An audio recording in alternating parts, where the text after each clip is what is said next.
Comes to Santa Claus, he's the next big thing. The media pretends to like him, his praises they all sing. It makes me sick cause it's a trick to get Trump out of the way. If he beats Don, they'll turn on Ron, they'll support DeSantis, no way. Oh, here comes DeSantis Claus, here comes DeSantis Claus, he's got lots of fans. Our rhinos act like they support him, but they've got other plans. They'll try to use him, then abuse him. The goal is ruining Trump. They prefer a wimp like Pence, and to Santa Claus they will dump. We better stick with Trump.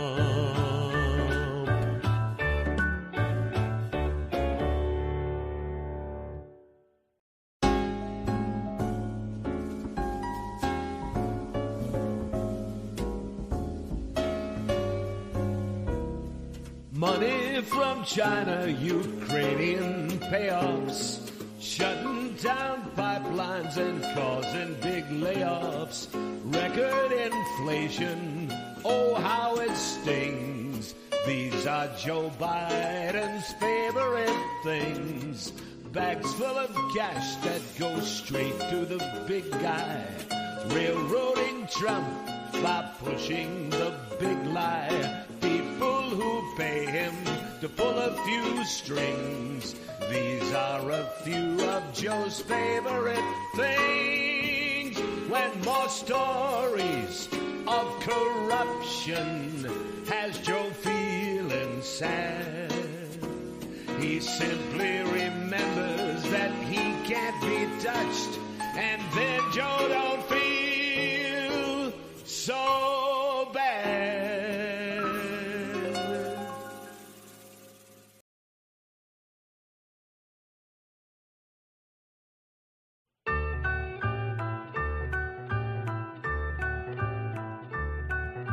Oh, here comes DeSantis Claus, here comes DeSantis Claus, he's the next big thing.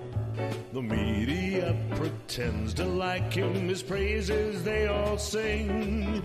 It makes me sick cause it's a trick to get Trump out of the way. If he beats Don, they'll turn on Ron, they'll support DeSantis, no way. Oh, here comes DeSantis Claus, here comes DeSantis Claus, he's got lots of fans. Our rhinos act like they support him, but they've got other plans. They'll try to use him, then abuse him. The goal is ruining Trump.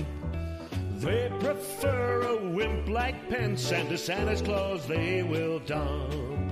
We better stick with Trump.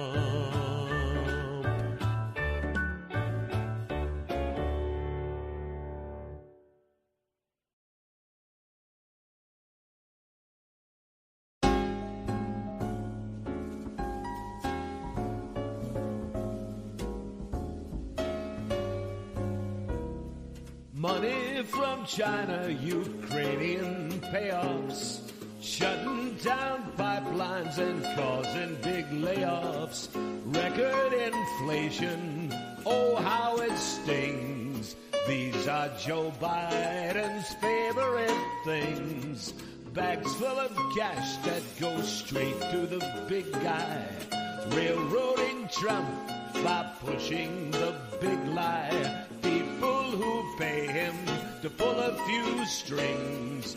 These are a few of Joe's favorite things. When more stories of corruption has Joe feeling sad, he simply remembers that he can't be touched, and then Joe don't feel so bad.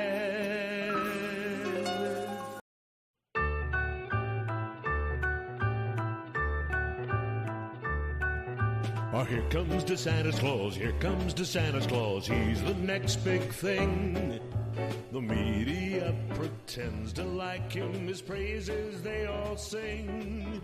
It makes me sick cause it's a trick to get Trump out of the way. If he beats Don, they'll turn on Ron. They'll support DeSantis, no way.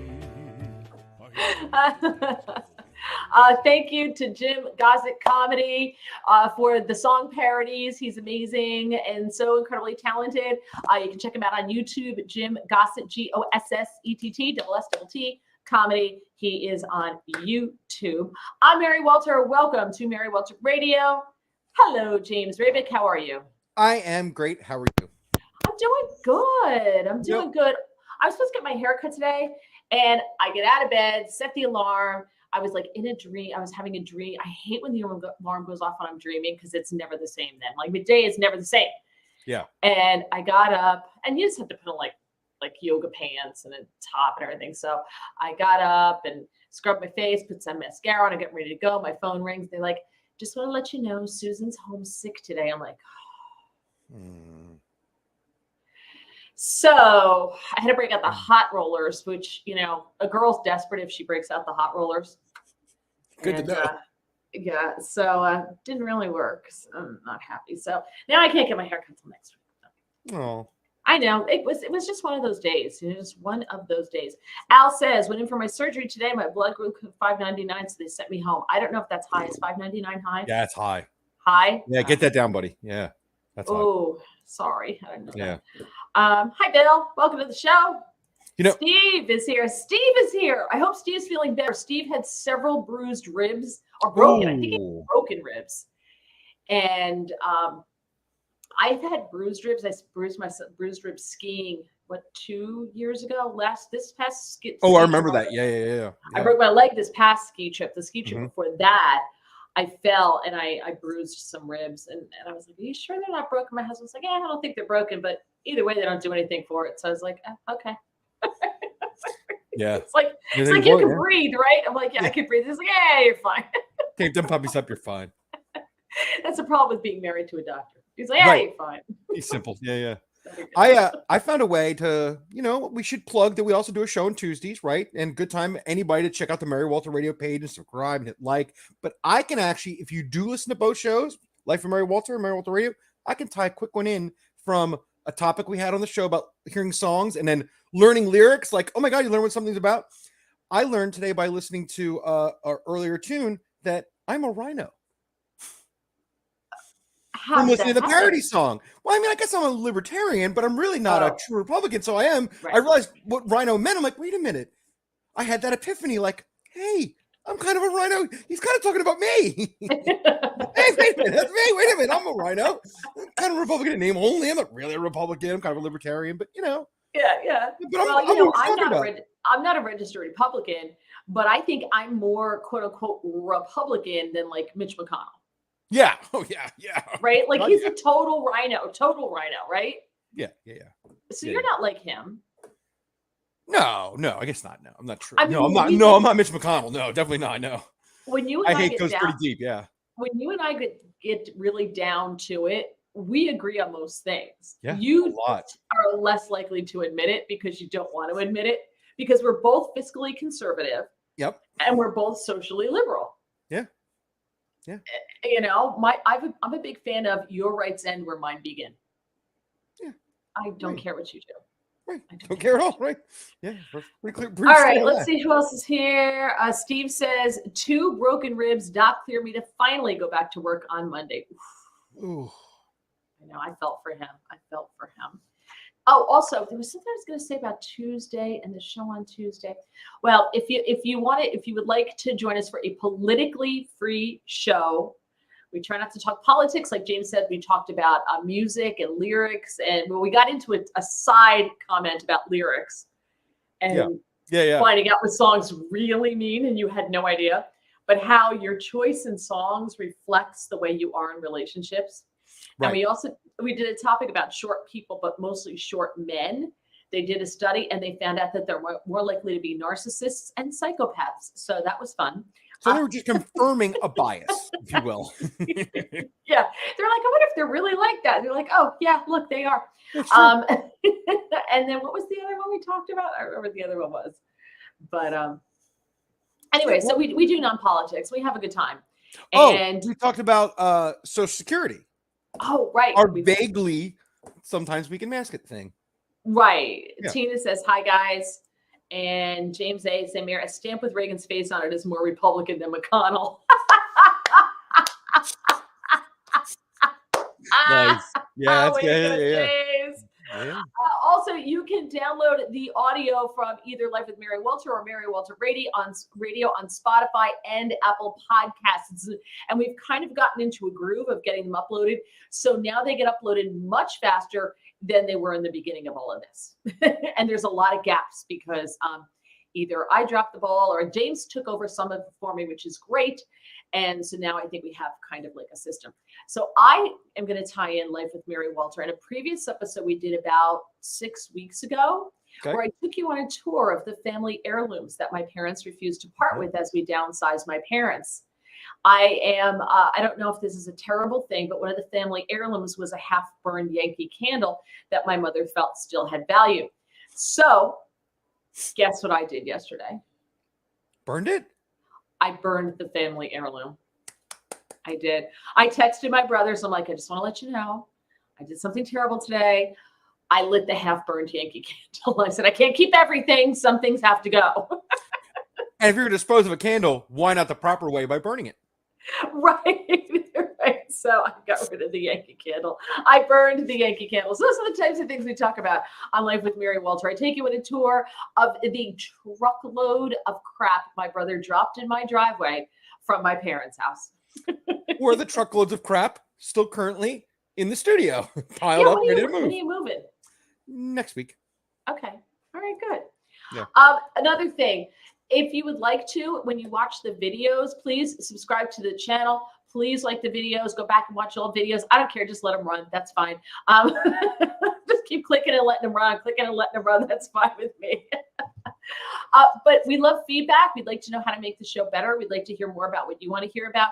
Big props to my friend Pete, who sends me topics all week long of things. So Pete's amazing. Thank you so much, Pete. I do appreciate that. But feel free to leave comments because I get notified when you leave a comment. So, all right, get to it. There's a lot to talk about. So this is not a story that people aren't discussing, but I have some stories coming up that people really aren't talking about too much. This is a story that's just huge, and I think we have to talk about it. And it's about what's going on with Twitter, with the Twitter files that were dumped on Friday, right? And what a huge deal they were. I told you on Tuesday, I was out to dinner with my husband and guy he went to medical school with and his wife, who we know well. And that starts, and I'm on my phone, and my husband just looks at me. He goes, put your phone down. I'm like, no. And he goes, oh, he goes, he dumped the email. I'm like, yep. And Doug just looks at our friends, and he's like, she's done. She's done for the rest of the night. So I was like anxiously consuming all of that. Okay. So what comes on the heels of this is, Matt Taibbi got the first batch to go through, right? And I was kind of hoping he would do it as a piece that I could read, as opposed to having to click through 36 flippin' tweets, right? But that's not how it was done. All right. And now Barry Weiss is going through a bunch of stuff. Former Times reporter. She left the Times because she said it was broken into woke. And now look at her. She's making a ton of money, and God bless her. She started Substack, and good for her. But there was a big lag, right? Al wants to know if anyone has seen Died Suddenly on Rumble. No, I have not. I don't have the kind of time. I wish I did, but I've not seen it. And if you even post anything about that on Facebook, it gets dinged immediately. So that's why I want to watch it, because they're trying to keep me from watching it. But thank you for being off topic. I'll appreciate that. Okay. So we find out that Matt Taibbi tweeted this Tuesday, so 2 days ago, he tweeted out, on Friday, the first installment of the Twitter files was published here. We expected to publish more over the weekend. Many wondered why there was a delay. We can now tell you part of the reason why. On Tuesday, Twitter Deputy General Counsel and former FBI General Counsel Jim Baker was fired. Among the reasons, vetting the first batch of Twitter files without acknowledgement of new management. So he was given the order to turn these over, but he decided to vet them first and not do what he was supposed to do, which was just turn these over and let Matt Taibbi and Barry Weiss go through them. And he decided to, quote unquote, vet them. So that name, James Baker, should sound familiar to you. Yes, James Baker is a former top FBI lawyer. And Musk added to all of this. He tweeted on Tuesday, in light of concerns about Baker's possible role in suppression of information important to the public dialogue, he was exited from Twitter today. I love that. Instead of saying fired, he was exited. Exited. That's that a nice means way of secure. Yeah. He's got a box, and he's got, like, you'd see like his little desk cactus or desk plant sticking out over the top, and he was walked out by security. Musk added that he questioned Baker before his firing about the events surrounding the laptop suppression scandal, and that the lawyer's explanation was, quote, unconvincing. Baker was discovered to be secretly vetting the internal Twitter documents before they could be reviewed by journalists, leading to a delay in the release of more material related to the company's censorship scandal. So Elon Musk tells him, look, tells these people, we're putting it all out there. We're going to shine disinfectant on it, sunlight, and let the chips fall where they may. And, you know, we're going to be honest about what happened. So James Baker's like, well, I know he owns the company. I know he bought it, but I'm going to vet this stuff and see what gets released and what doesn't. Now, to her credit, Miranda Devine tweeted out, Miranda Devine's with the Post, and Miranda Devine tweeted out and said that she asked the question, wait, where are the emails from the FBI to Twitter? How come we haven't seen those? We know from the emails that the FBI was meeting every week with Twitter. Every week. So were there no emails? There's no correspondence between Twitter and the FBI? And that was the aha light bulb that went off. And that's how we got there. Regards to Died Suddenly, Monkey Bob says, I've seen it. My wife won't. All right. Well, I haven't been vaccinated, so I'll watch it. Okay. So according to Matt Taibbi, the process for producing the Twitter files involved delivery to two journalists, Barry Weiss and me, via a lawyer close to new management. However, after the initial batch, things became complicated, which is why we haven't seen more of this. Weiss discovered that the person in charge of releasing the files was someone named Jim. When she called to ask Jim's last name, the answer came back, Jim Baker. Barry Weiss said, my jaw hit the floor. All right, the first batch of files that both reporters received was marked Spectra Baker emails. Now, according to Taibbi, Baker has been something of a xylig, which is a chameleon-like person, of FBI controversies dating back to 2016, from the Steele dossier to the Alpha server mess. He resigned in 2018 after an investigation into leaks to the press. And of course, nothing happened to him. He allegedly leaked to the press, and there was an investigation, but nothing happened to Jim Baker. The news that Baker was reviewing the Twitter files surprised everyone involved, to say the least. New Twitter chief Elon Musk acted quickly to exit Baker on Tuesday, according to Taibbi. During his time at the FBI, Baker worked with Peter Strzok and Lisa Page. Those names should sound familiar to you. Dum, dum, dum. Yes. See what you started out now? I'm getting comments on Died Suddenly, which is not a topic. Damn it. John says Died Suddenly is unbelievable. Stop commenting on Died Suddenly. Trying to do Twitter. It's very disjointed for the people listening to the podcasts on Apple and Spotify. All right. Okay, so after he left the Bureau in 2018, Baker found himself under criminal investigation for allegedly leaking materials to reporters. This summer, Baker was also a star witness for John Durham in his case against former Hillary Clinton lawyer Michael Sussman. Baker has also been linked to Mother Jones reporter David Corn. Now, David Corn was involved with John McCain. And he was the one who broke the news of the existence of the Steele dossier and gave the Steele dossier to John McCain. So it's not a far stretch to think that Baker gave Corn, since they were involved with each other, the Steele dossier, in order to get it out into the public purview. And this is how they generated the excuse for spying on the Trump campaign and all these other things. They planted the evidence for people to report on. And they said, well, And then they go back and they use the reports in the New York Times and the Washington Post, which were leaks, and say, oh, look, but there's smoke. So there must be fire. So now we need warrants. So that's what happened. What are you doing? Is that you? Is that me? Did you hear crackling? No, I actually don't hear it. All right. I do. Well, hold on once. Maybe it's just stopped. All right. Let's see what happens. If it's me, I'll have to just put my headphones off and turn them on again.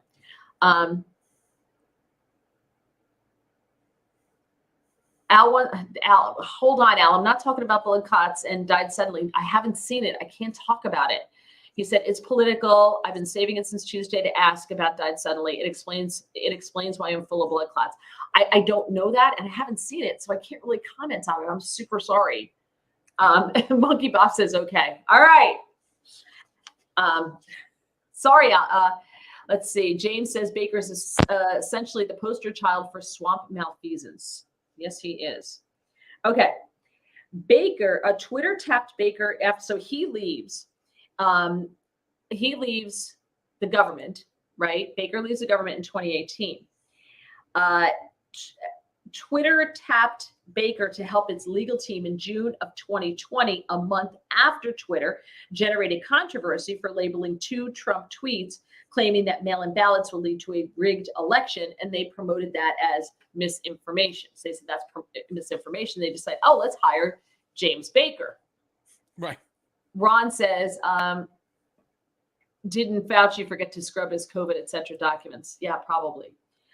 So the Twitter files, as Taibbi called the expose, showed that even inside Twitter, the move to block the Post bombshell story raised serious concerns over the company's serving as a censor for the Biden campaign. His reporting included an exchange between Baker and former Twitter vice president of global communications, Brandon Borman. And Borman asked about the decision to censor the Post story about Hunter Biden's laptop. Okay. And because they said, oh, well, it's hacked materials. And he said, he asked Jim Baker, the legal counsel, and said, referring to Twitter's hacked materials policy, he said, can we truthfully claim that this is part of the policy? And Baker responded that caution is warranted, suggesting the Post's story should be censored. So the next installment of the Twitter files are going to appear at Barry Weiss. So the big story there is that this guy, James Baker, who's everywhere, and he's involved in every step of the way when it comes to getting Trump. His hands are beyond dirty, but nothing has happened to him. So if you know nothing's going to happen to you, there's really no downside to doing what he does, right? Oh, yeah, 100%. No downside to it no at all. Yeah, 100%. Right, there's no consequences. James, maybe someone needs a trip to the train station.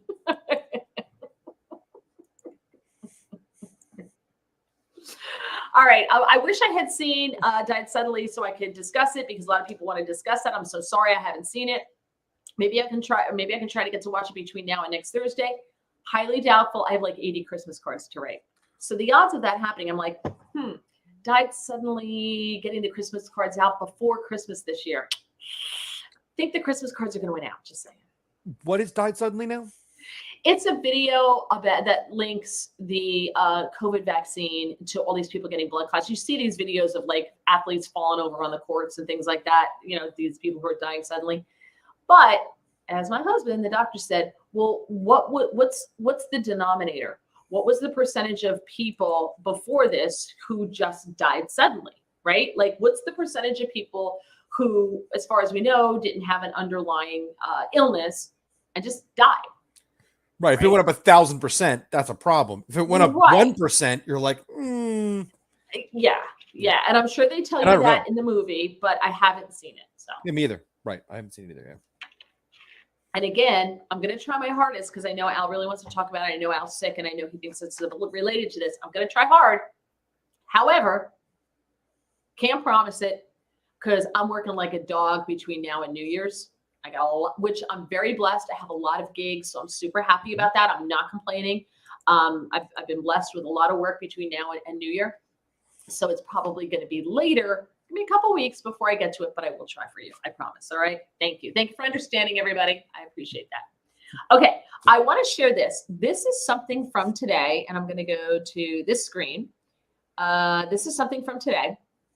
And this is amazing audio of Tom Cotton talking to a Kroger executive. Now, Kroger is trying to merge with another grocery store chain.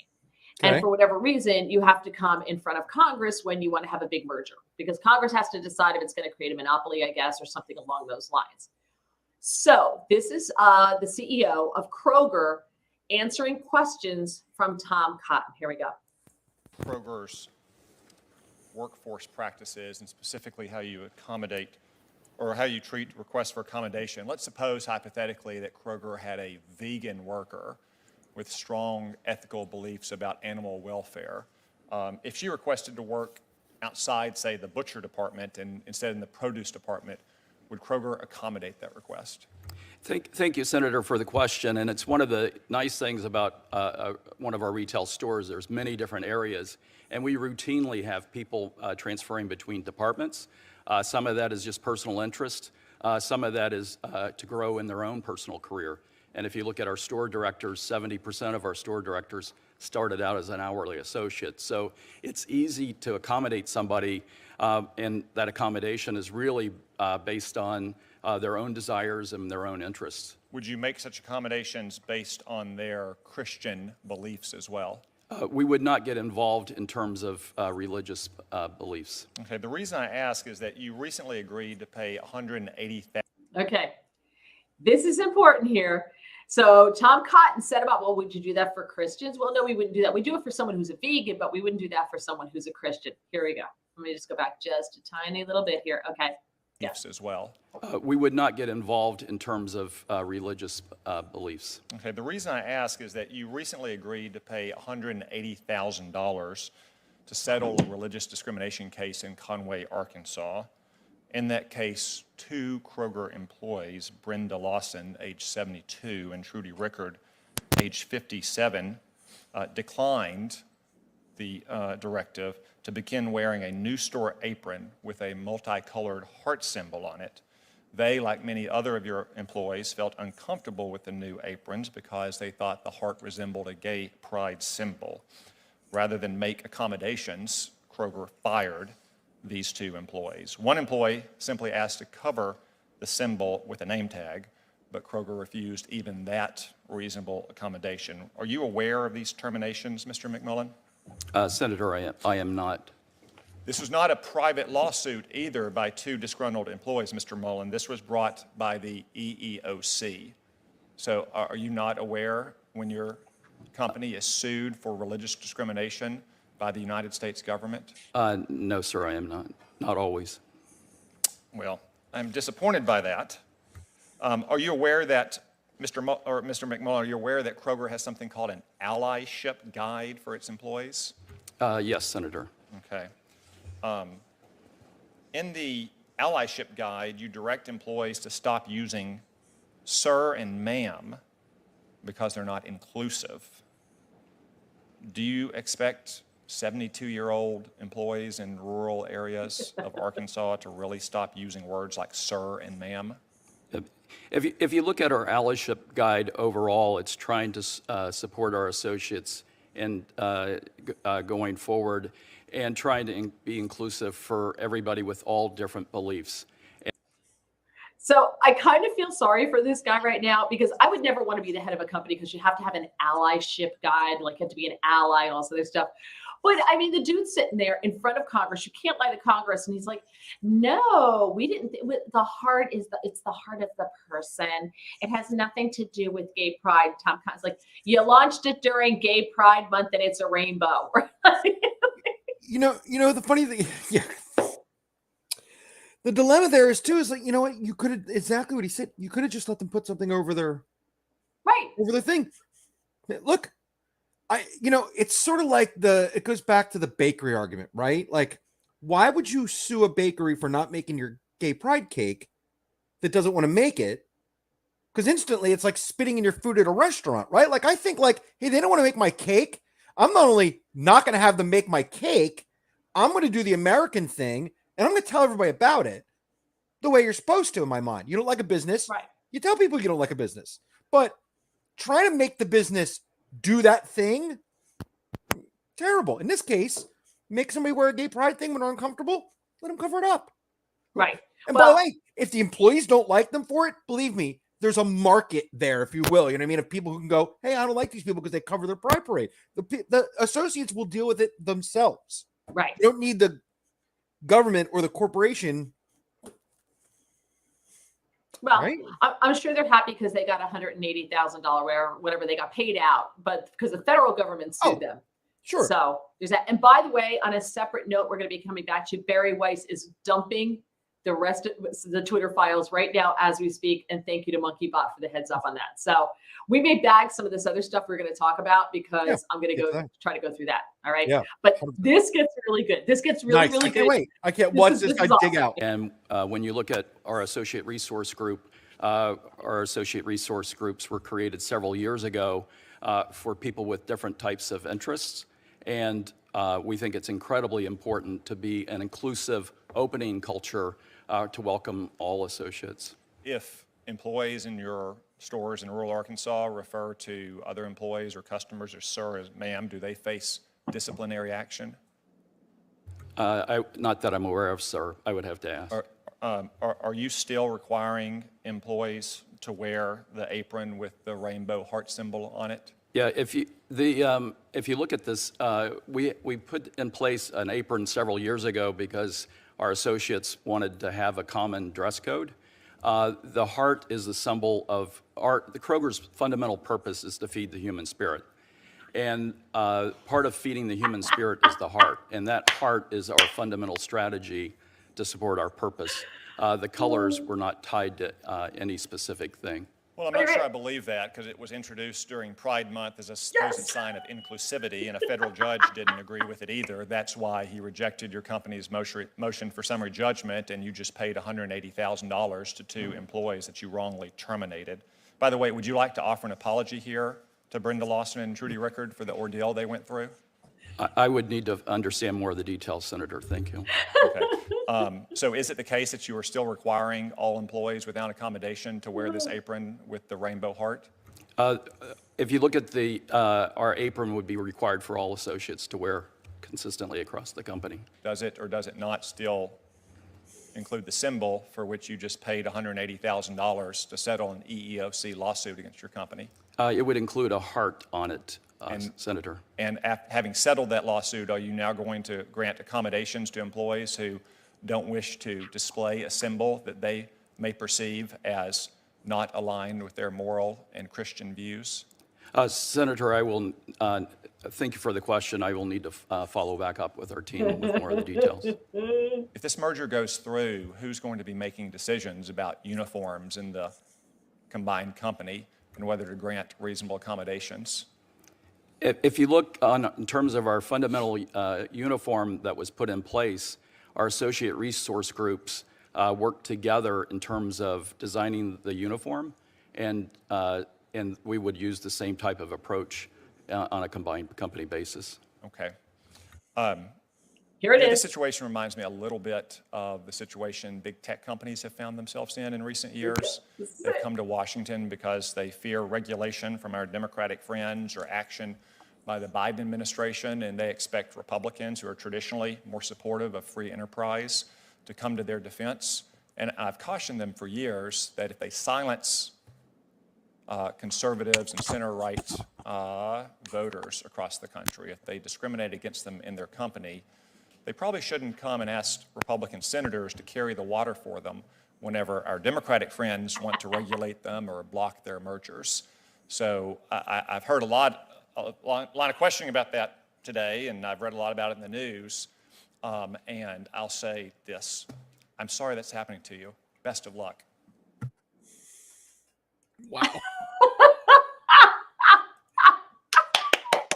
Wow. Fun watching a CEO just try and dig his way out of this one, huh? Like, my legal people don't set me up for this. I didn't prep me for this. What am I going to say? It was just so good. He leads him down the whole thing about how you discriminated against Christians and you wouldn't protect their rights to not be forced to wear a symbol, because you shouldn't force people to wear a symbol. Could you walk around and make like a Muslim wear a heart with a gay pride thing on it? No, you would never do that. They never go to Muslim bakeries when they're trying to get someone to bake a cake. They only go to Christian bakers. Have you ever noticed that? That's what they do. And so here comes Tom Cotton, and Monkey Bob says Kroger came completely unprepared. Why? You know why? Because it's easy for him to go, I don't know, I'll have to get back to you. That's the easiest thing to do, is say, I'll have to get back to you, because it's not on TV. You're going to send him a letter later. But Tom Cotton got this guy up against the wall and said, wait a minute. So you got sued by the federal government. You had to pay out to these employees for damages for violating their rights. And you're telling me you don't know if you're still violating their rights because they're Christians? No, that's not what he said. What he said was, I didn't even know this happened. And Right. you're the president of the company, but nobody on your legal staff ever said, hey, we're getting sued by the feds. You might want to be aware. That never happened. No board meeting. It never came up. Never came up ever. Right. You know, all I thought of when he said that was, it's a really funny Prince meme. I think it'll show up here. Hold on. That one. Oh, wait, hold on. Let me get this down. Hold on. My lights I can't. No, the lights glaring. It says, no. Yeah. No, that one. Yeah. No. Yeah. That's a really famous Prince concert where they're singing a song called Cream, and he goes to do it, and the crowd sings the backing vocals, and he stops. He goes,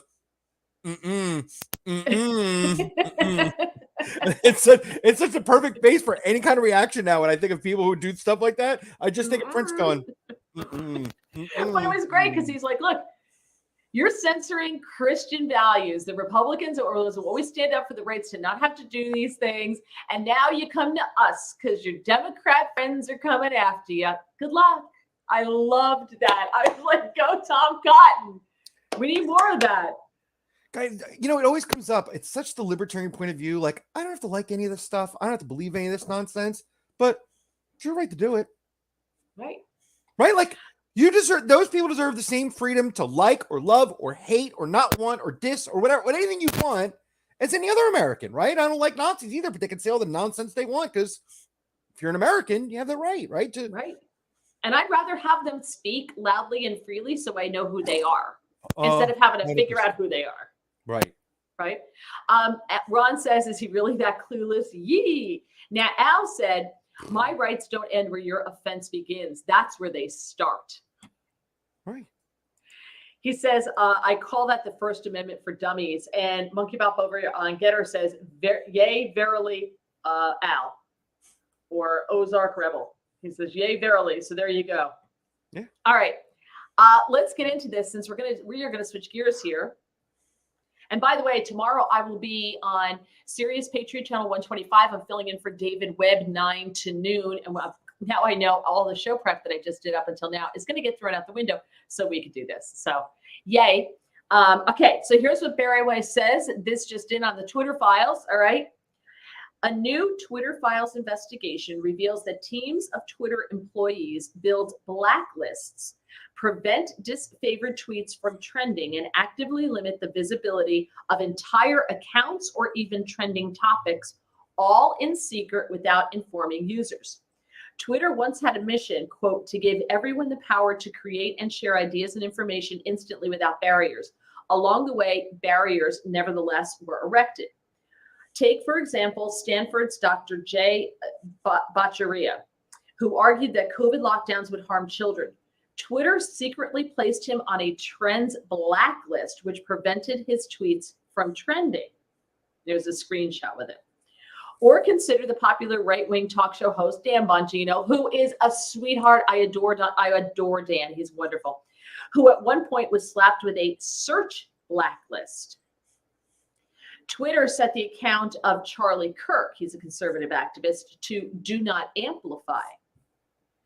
Twitter denied that it does such things. In 2018, Twitter's Vijaya Gotti, who was at the time the head of legal policy and trust, and Kayvon Beckpour, dear Lord. When did everybody in America's names become names I can't pronounce? Beykkpour, the head of product, said, "We do not shadow ban." They added, "and we certainly don't shadow ban based on political viewpoints or ideology." What many people call shadow banning, Twitter executives and employees called visibility filtering, or VF. Multiple high-level sources confirmed its meaning. So we didn't shadow ban, we just built visibility filtered you. So technically we didn't lie. I also drive on the back of a truck, and I'm a social waste engineer. There you go. Hold on, where is she? All right, Management engineer. here we go. I like people. What do they call waste? What did you call yourself? Waste management engineer. Yes, yeah, waste management engineer. Okay, think about visibility. Visibility filtering is being a way for us to suppress what people see to different levels. It's a very powerful tool, a senior Twitter employee told us. VF refers to Twitter's control over user visibility. It used VF to block searches of individual users, to limit the scope of a particular tweet's discoverability, to block select users' posts from ever appearing on the trending page, and from inclusion in hashtag searches, all without the user's knowledge. Remember when people would be on Twitter saying, "Oh, I'm shadow banned," or "What the heck? How come none of my tweets are going anywhere? What's happening? Nothing's trending. It was trending, and now it's not trending. What's happening?" I said, and this is what was happening. They absolutely were, and they were poo-pooed, and they were told they were, "Oh, you're crazy, you're this, you're that," gaslighting. We control visibility quite a bit, and we control the amplification of your content quite a bit, and normal people do not know how much we do, one Twitter engineer told us. 2 additional Twitter employees confirmed. The group that decided whether to limit the reach of certain users was the Strategic Response Team, Global Escalation Team. It often handled up to 200 cases a day. Go for more here. Let's see where we are. All right, that's where we are. That's where we are. So as this thread grows, I will tell you. So interesting. So they were filtering information and filtering out conservatives, as we know they did, right? That was the point of this. So bad. Thank you, MonkeyBot, by the way, for the heads up on this. Really appreciate that. Yeah, that shadow ban thing is so bad. I don't care if the whole country wants to believe QAnon, right? Like, who am I to stop them? I don't like it. I think it's ridiculous, right? I don't know, Hollywood space lasers and Indian 5G, whatever. I don't care. It's not my point to stop people. I have to do it in a convincing way. I have to have a conversation with you and prove my points and prove you wrong and have discussions. And guess what? Doesn't always work. There's always been conspiracy theories. There's always been weirdos. There's always been extremists. None of that has ever changed. That's always been around. People are just suddenly, some people are just mad when now they see it more, right? Because it's in front of them. Maybe you could, filter it out before on some level, but you know what? It is the old idea. Don't like it, turn it off, move it. And here's the thing. If they actually allow that stuff to get out there, like some of these crazy theories, both on the left and the right, if you allow these people to get out into the town square and start spewing their stuff, you probably would have killed the movement a long time ago, because people would have been like, all right, you people are nuts, right? Like that would have happened a long time ago. Instead, but I wonder if they keep it going for a reason, right? Because they can use it. They can discredit you. Oh, you believe QAnon, or you're Q, or whatever. They can continue it going, and they can use it politically, and that's why they do it. Mm-hmm. That's right. Scott is here. He says hello. Scott, man, you're late to the game here. We've had a great show so far, Scott. Just saying. All right, let me see if there's any more from Barry Weiss. In the meantime, where is she? I got to 12 tweets. Are there any more after that? All right. If not, I'm going to just go on here. 3. I hate this. I hate that I have to keep scrolling down. It's so annoying. Hopefully an ad doesn't suddenly take you back to the top. Well, no, you have to go back to refresh. Thank God. So I'm at 12. Yeah, it's only 12. I only see 12 tweets out. So if there's any more, I'll let you know. I want to get to this story before we go. All right. Because I have to get ready for a show tomorrow. As I said, join me on Sirius Patriot Channel 125 tomorrow from 9 a.m. until noon. So I got to get to bed to get my sleep, because it's radio. So I need my beauty sleep. I love this story. I think this story is hilarious. This story comes out of the Northwest. So this is actually from a Seattle news station, KIRO7. All right. And they spoke to a woman named Dr. Grace Shy, who is the director of vasectomy services for Planned Parenthood Great Northwest. And she told KIRO 7 News that they have seen a 34% increase in vasectomies since the June abortion ruling came out. The Dobbs ruling came out. So 34% more men now are seeking vasectomies since the Dobbs ruling came out. So where is this happening? In liberal areas. This is Seattle. So they're most likely liberal men. These are soy boys getting cut off, right? Well, not literally, but you know what I mean, right? She said one man told her that he believed that having a vasectomy was an act of love. Others apparently never want to have children. She said men are interested in learning about contraception and learning about a vasectomy. I think the change in our political climate brought ideas and motivations that were there, but to the surface. Her Planned Parenthood affiliate has facilities in the northwestern states, Alaska, Hawaii, Indiana, and Kentucky. And she said in some of those states, unborn babies now are protected from abortions. Yes, because they're babies. There you go. Once you hit the heartbeat stage, I'm like, is there really a 9 a.m. in the morning too? Yeah, I know that feeling out. So they tell patients on their website that the sterilization procedure is almost pain-free, comparing it to going to the dentist or getting blood drawn. It also notes that Obamacare does not cover vasectomies, so Planned Parenthood facilities charge for the procedure. Doctors in Florida, Kansas, and Washington State have also reported an increased demand for sterilization procedures. Now, they interviewed a guy from Washington State. His name is Evan Pulgino. And he told KRO 7 News that he felt he, quote, had to do something kind of on my end in response to the Dobbs ruling. Half the country lost their rights. Pregnancy requires 2 people, and it's not fair that the burden falls on one person because they're the ones that can get pregnant. Now, I agree with him in that sense. I agree with him, right? If you're going to be responsible, if you don't want to have a baby, then there you go. But I wonder how many of these soy boys are going to regret the decision when they grow up, right? Like if they ever grow up. But if they grow up and they actually settle down with I don't want to say she because men can have babies now too in Seattle. So whatever, but a birthing person, and that birthing person wants babies. Now what? Like, I wonder how many of these guys are going to regret this decision. And in a way, it's kind of thinning the herd. So yeah, let's not discourage this. But I mean, look, I think, look, you can obviously change through time, right? You can definitely be a guy. Look, we're both people who said we're never going to have kids, right? Right. I don't know how true that is, but you can change, right? So I imagine you can definitely regret deciding in your 20s. Like, look, I never had kids, but on some very last minute level, if I wanted to now, I still could. I didn't do anything crazy. I didn't get chemically castrated or get a vasectomy, which is kind of reversible, or do anything, right? I just didn't. Right. You didn't. I think making the hard decision of like, it's done. Right.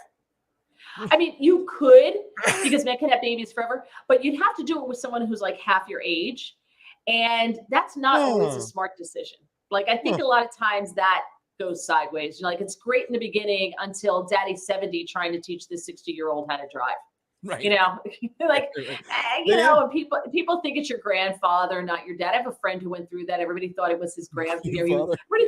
Everybody thinks I'm so-and-so's grandfather. And I'm like, gee, wonder why? Like, I don't know. I'm befuddled at that. How could they possibly think that? And I'm like, dude, you'll look like his grandfather. That's why they think that. And I could say that to this person, because we had a discussion about him choosing to have a baby when he was 50.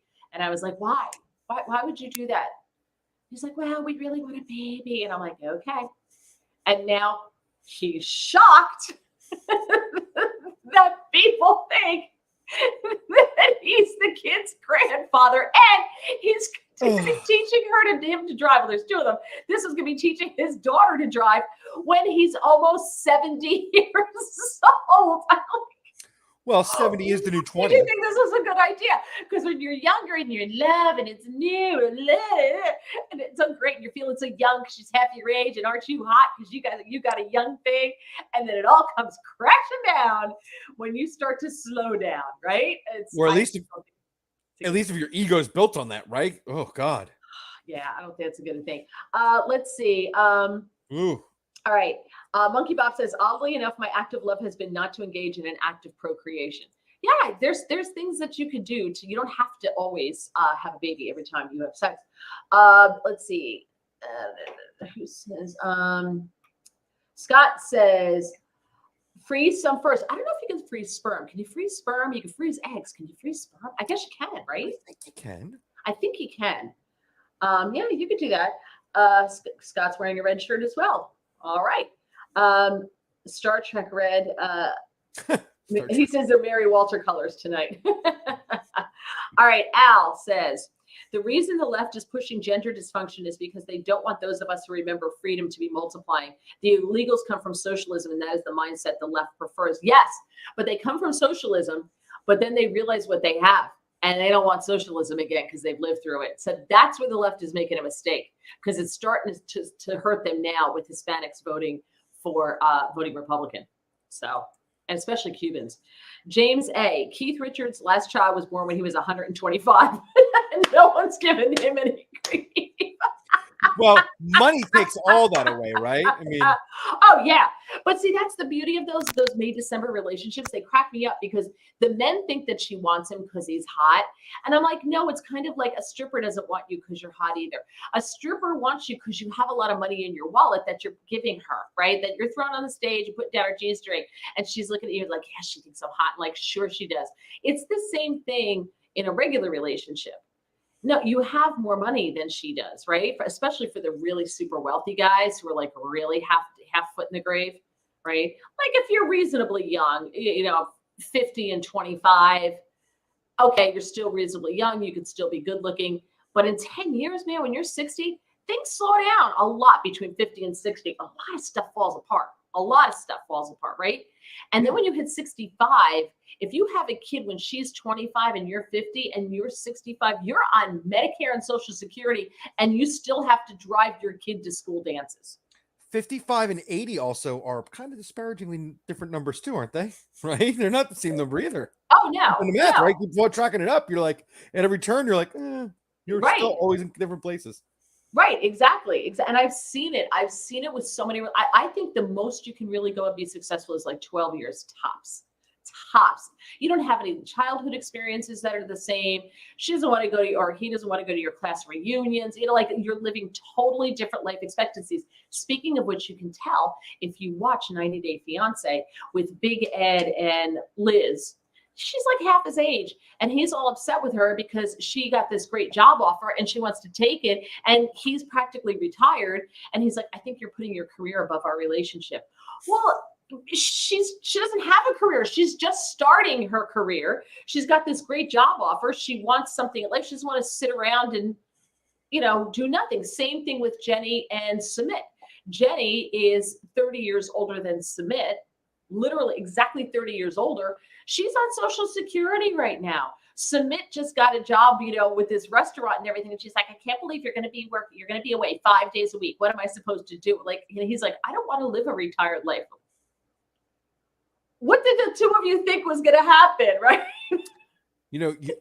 I can't stop thinking about something. What? How hot it would be if a girl wanted me for my money. And as a poor person, I think, man, if a girl really wanted me for my money, oh my God, that'd be so hot. God, it'd be amazing. I would kill for that. I'd rather have that than tell me I am hot. Tell me you want me for my money, I'd be like, oh, really? Oh my God. Okay, let's do this. Just say. Chris Christie, hey, somebody new to the podcast says, has anyone explained any of this to Macron? Yeah. James, you almost spit out. Oh, yeah. Yeah, he might need this argument, huh? In fairness, though, he's in good shape and pretty good looking for an older dude. All things considered. Well, she's older than him. Oh, she's older than him? She's the older one. Yeah. Because she looks great. Wait a minute. She does, but wait till it falls apart. Wow. Wait, that really just cracked my brain. Because she looks really good. She does. And I thought, and listen, if you have a ton of money, I thought he just looked good for his age. Oh. Yes, it's her. Wow, you not know that. Her, yes. Ron says, Monty Python, every sperm is sacred. Oh my God, there's like 50 kids in that room. It's so great.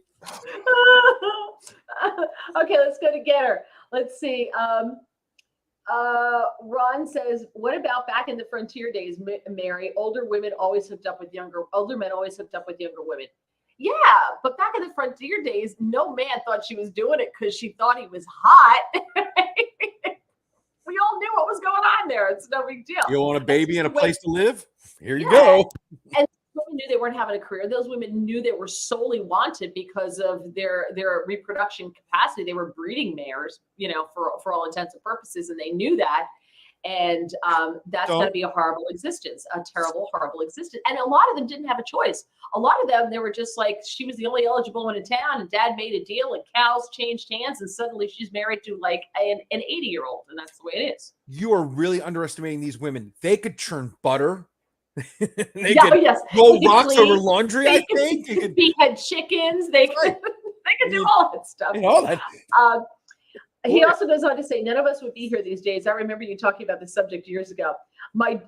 He wanted me to know that he has a red shirt on, but his gym trunks are black. I have on purple fleece pants because the heat's still not on here. My father was monkey belt. My father was discharged from the Army the year before my mother was born. Wow. And he says, my wife is 5 years older than myself. 5 years is no big deal. That's fine. My husband's almost 4 years younger than me. And I married him because younger men are closer to their sexual peaks and they're easier to train. So no dummy here. Pretty slick. Let's see. Let's go back here. Hang on one second. Let's go to Scott again. Scott says, I wonder if one of Mary's ancestors was 85 and his wife was 16 back in the frontier days. Well, since they weren't in this country back in the frontier days, I'm going to go with a hard no. I don't know. Maybe back in the old days in Germany, maybe. I don't know. Yeah. Right. Monkey Pop. I won't quote Ben Franklin on older women. Scott says food was better back then and they worked harder in the field, so they probably had a better shape. Yeah, maybe. But sorry, kids, can't go back. There you go. All right, James A. Now, see, my daughter Maisie is turning 6 in January. Do the math. I'll be dealing with a hormonal teenage girl in my 50s. See? No one wants to do that. Nobody wants to do that. Oh my gosh. Al says, James fumbled the phone. Sorry. And Scott says they have frontiers all over the world. Yes, they do. But I don't know, maybe I as far as I know, you go back in Germany, my grandfather's house in Germany where they had the bakery below, the cornerstone was 1776. And as far as I know, they were there in the 1700s. So I don't know what the family history before that. Right. I don't know. And I don't know how much of a frontier Bavaria was.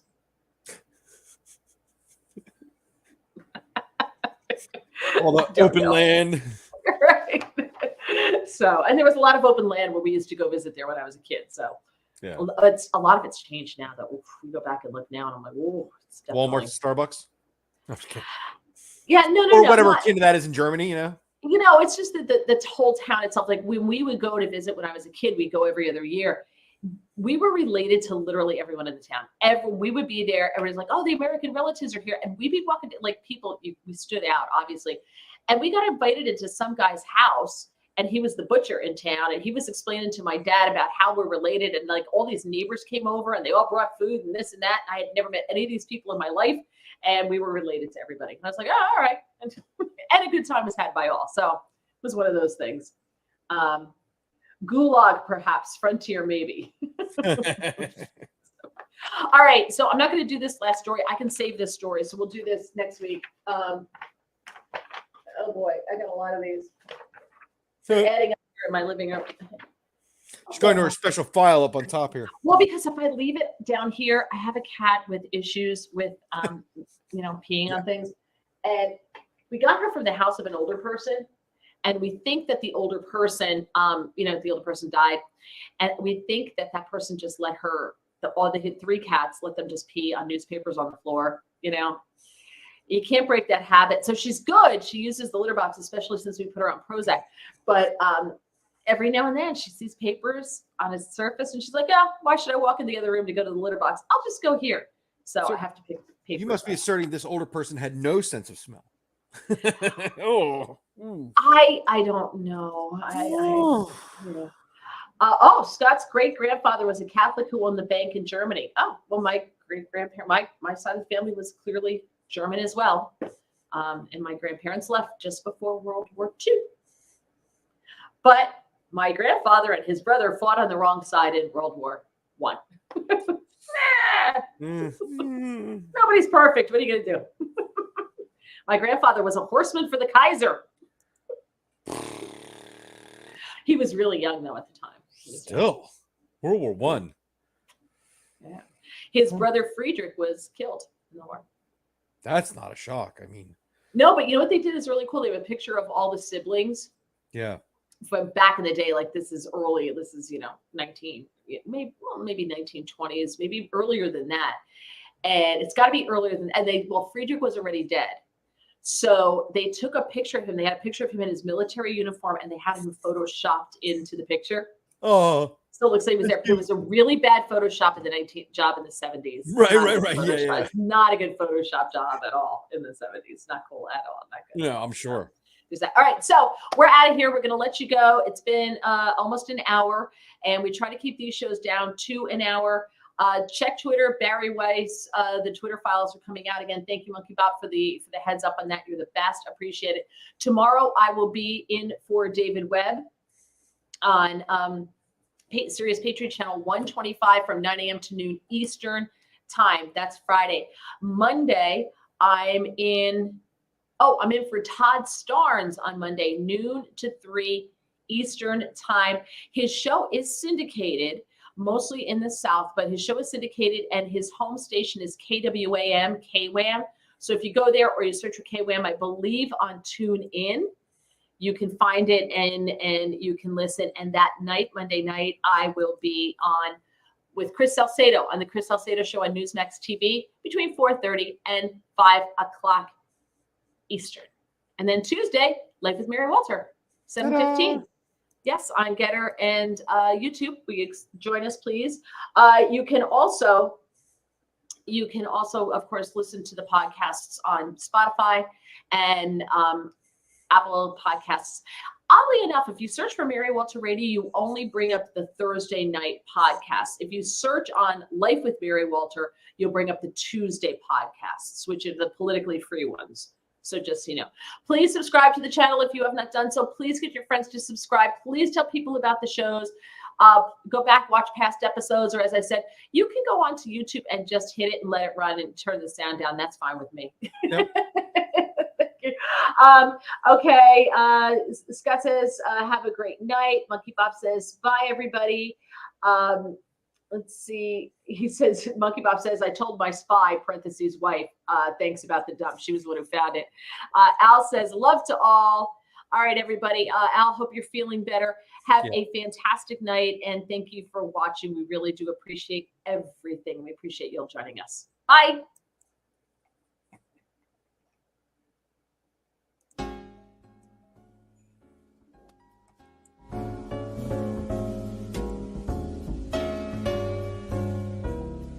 Money from China, Ukrainian payoffs, shutting down pipelines and causing big layoffs. Record inflation, oh how it stings. These are Joe Biden's favorite things. Bags full of cash that go straight to the big guy. Railroading Trump by pushing the big lie. People who pay him to pull a few strings.